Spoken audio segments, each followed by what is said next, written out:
You ask Tiger to solve. This deals with linear equations with one unknown. The final result is v=12. Let's solve it step by step.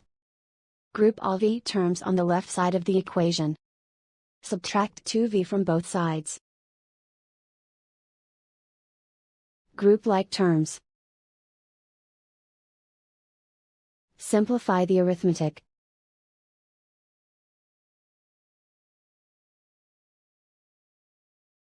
Group all constants on the right side of the equation. Subtract 12 from both sides. Simplify the arithmetic.